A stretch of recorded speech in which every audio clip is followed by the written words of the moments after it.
महेंद्र एक छोटे से गांव में रहता था जो पहाड़ियों और हरे भरे खेतों से घिरा हुआ था। वह एक साधारण किसान परिवार का इकलौता बेटा था। उसके पिता चाहते थे कि महेंद्र बड़े होकर खेतीबाड़ी में उनका साथ दे, लेकिन महेंद्र का मन हमेशा कुछ नया और अलग करने में लगता था।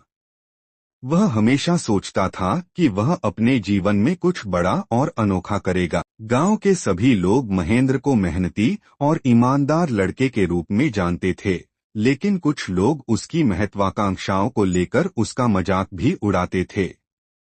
महेंद्र ने कभी किसी की बातों पर ध्यान नहीं दिया, बल्कि अपने सपनों को साकार करने की कोशिश करता रहा। एक दिन महेंद्र ने सुना कि उसके गांव के पास एक जंगल है जहां एक जादुई पेड़ है।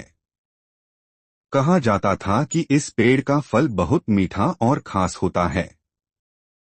लोग कहते थे कि जिसने भी उस पेड़ का फल खाया उसकी किस्मत बदल गई।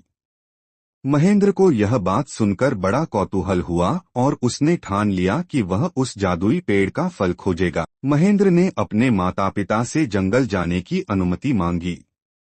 पहले तो उसके माता पिता ने मना कर दिया, लेकिन महेंद्र के जिद और उत्साह को देखकर उन्होंने उसे जाने की इजाजत दे दी।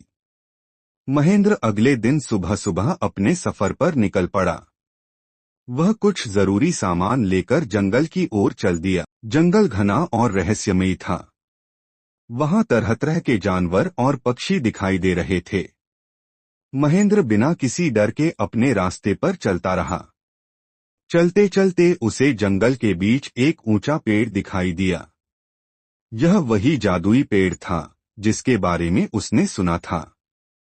पेड़ के चारों ओर हल्की सी रोशनी फैल रही थी और उसकी शाखाओं पर चमकते हुए फल लटके हुए थे। महेंद्र ने पेड़ के पास जाकर एक फल तोड़ने की कोशिश की, लेकिन तभी उसे एक आवाज सुनाई दी। यह फल आसानी से नहीं मिलता। इसे पाने के लिए तुम्हें धैर्य, मेहनत और सच्चे इरादों की जरूरत है।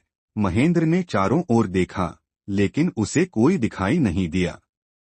वह समझ गया कि यह कोई साधारण पेड़ नहीं था। पेड़ ने उससे कहा, तुम्हें यह फल तभी मिलेगा जब तुम इसके योग्य बनोगे। महेंद्र ने सोचा कि वह इतनी दूर चलकर यहाँ तक आया है तो हार मानकर वापस नहीं जा सकता।